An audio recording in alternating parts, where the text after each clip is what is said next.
Hello, this is Broyar, and welcome back to another episode of our Let's Play for Football Manager 2021 as we continue our Kidderminster Kids series.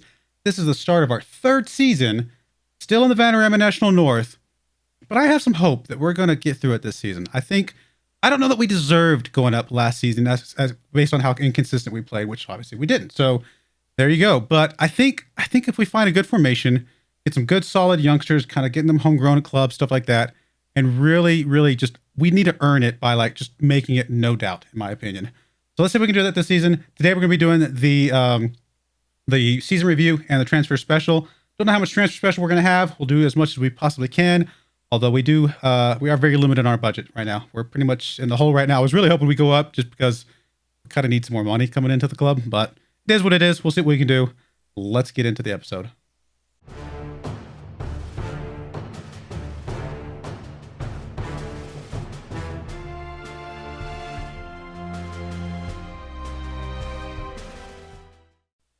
All right, here we are. Kidderminster Harriers end of season review 2021. The new arrivals. We actually had a lot of new arrivals. Obviously, Edge Harry did outstanding overall.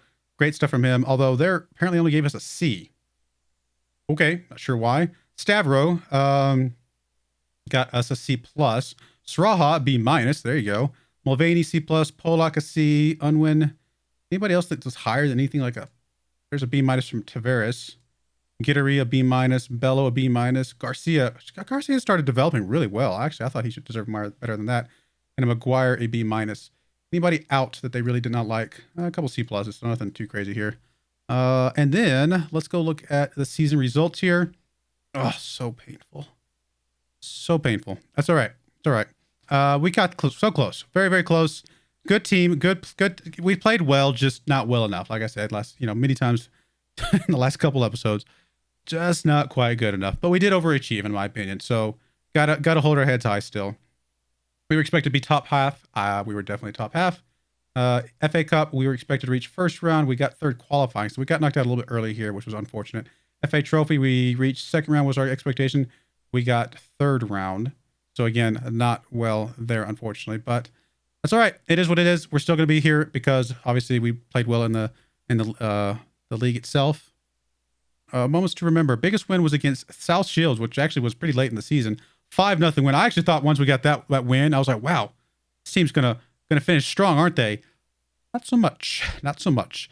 Match to remember was against York, a 3-2 win against York there.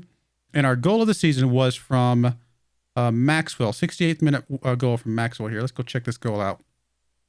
68. There it is. What is this amazing goal from Maxwell? And do I agree?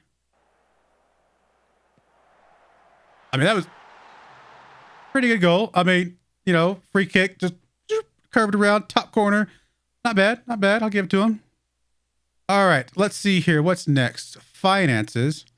A little bit of increase in sponsorships, a tiny increase in broadcast revenue, decent increase in corporate and hospitality, a drop in competition prize money because we didn't get very far in the cup games and stuff like that. And then match day and commercial retail actually went up a decent amount as well. So that looks pretty good. Mintus was one of our top shirt sales. Maxwell, Garcia, Harlan, and Austin. No real major surprises there. Here's how we lined up. Bello, Saraha, Bakari, Penny, Edgehari, of course. Harlan, Maxwell, Bellum, Austin, Mulvaney, and then, of course, Mintus up front. Makes sense. 4-2-3-1 was apparently the formation we used most of the time, apparently. I guess that makes sense. There was almost half and half, actually. But I think it was just a slight edge to the 4-2-3-1. Apparently, I got Manager of the Month for August and October. Cool. Fans Player of the Season was Bakari. Young Player of the Season was Bakari. Signing of the Season was Stavro. Goal of the Season was Maxwell. We saw that one. Top goal scorer was Mintus with 28 goals. Outstanding play from him. Assist was Maxwell. 17 assists. Not too bad. Player of the Matches was Bakari with 8. Highest average rating was Bakari with 7.2. And, of course, I got the most passes completed. Competition awards, nothing there. Record breakers. Most overall goals by a player in a season. Mintus got a record for that. Most goals by a player in a league match was 2. Really? That's the most goals players ever had in a league match? We didn't have anybody with a hat trick?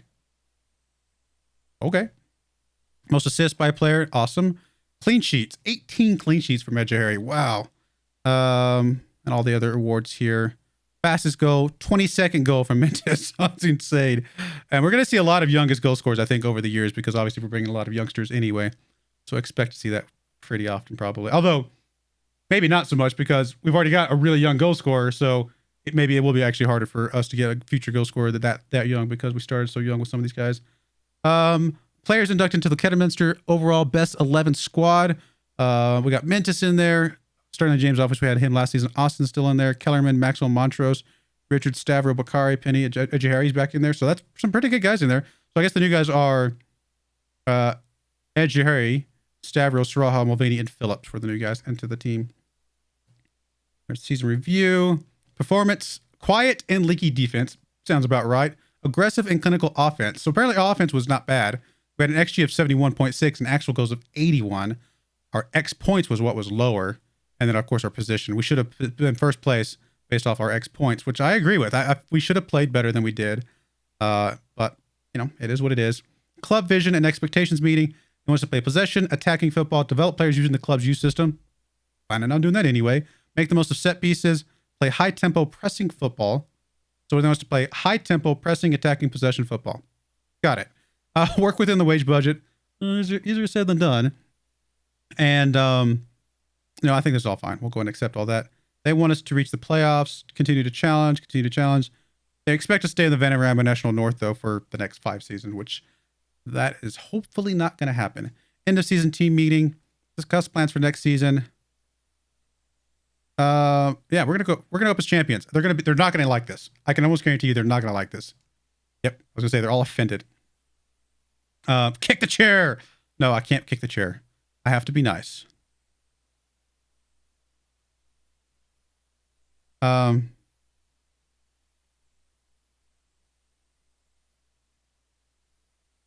focus on a top half finish, I guess. Apparently, they only want to be top half. All right, we'll say that's exactly what I'm looking for. We'll do promises later. Don't do promises right now.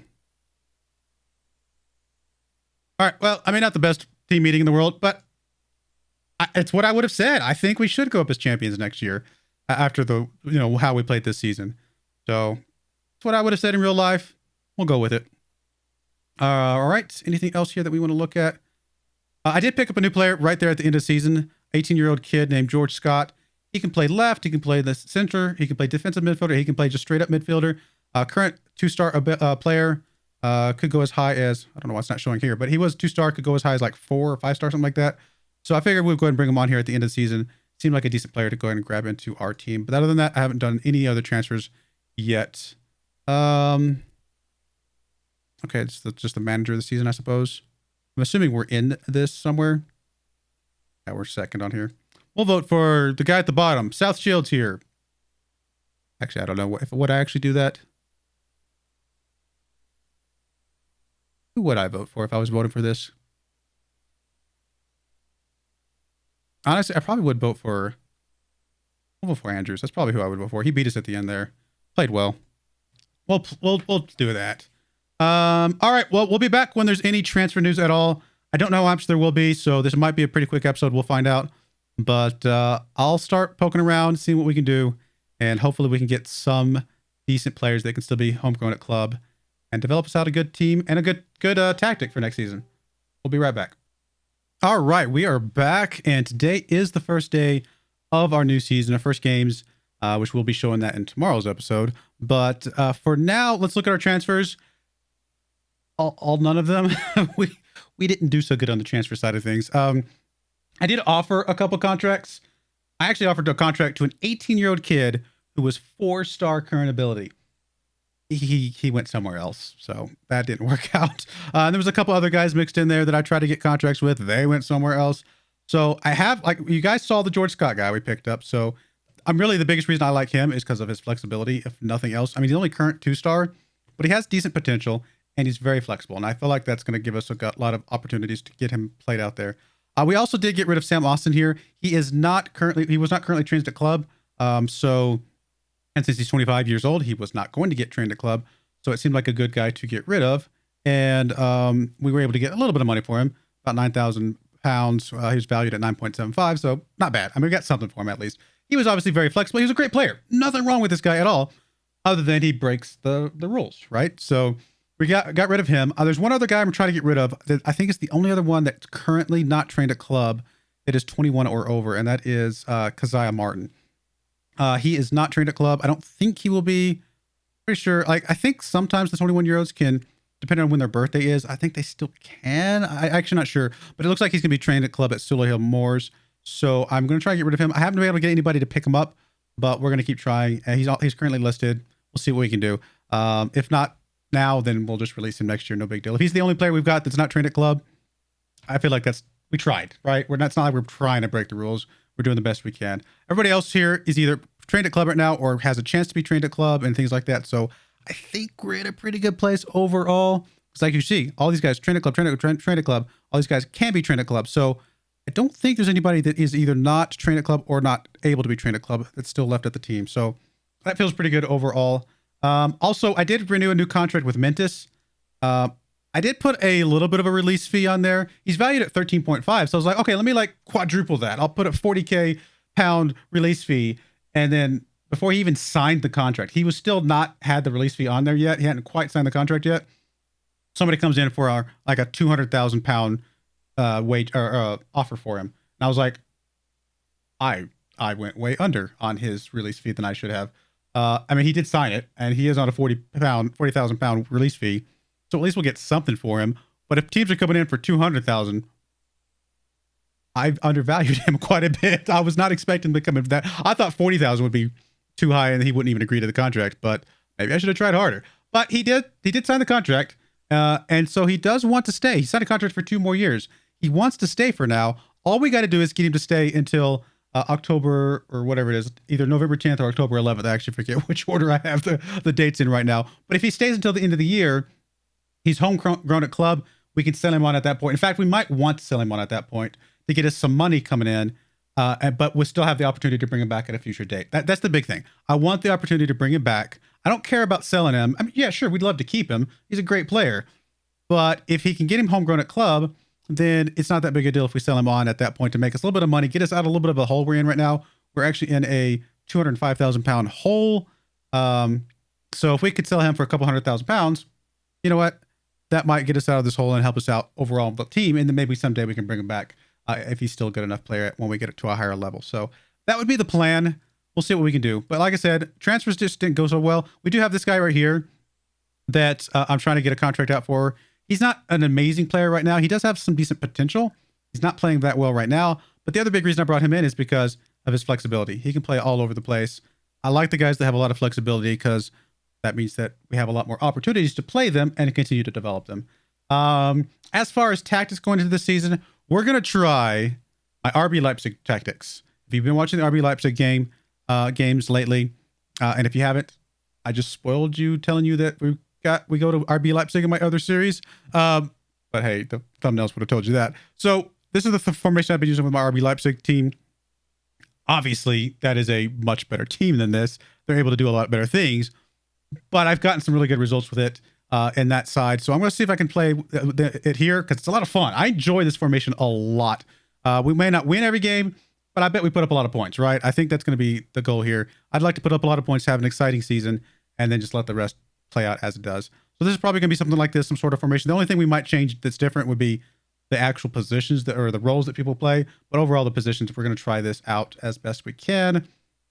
So far in the offseason, I switched to this formation right before the Breitling C game, and we went up and put 6 goals up on the board. Now, granted, these are friendlies; these are probably no-nothing teams. Who knows?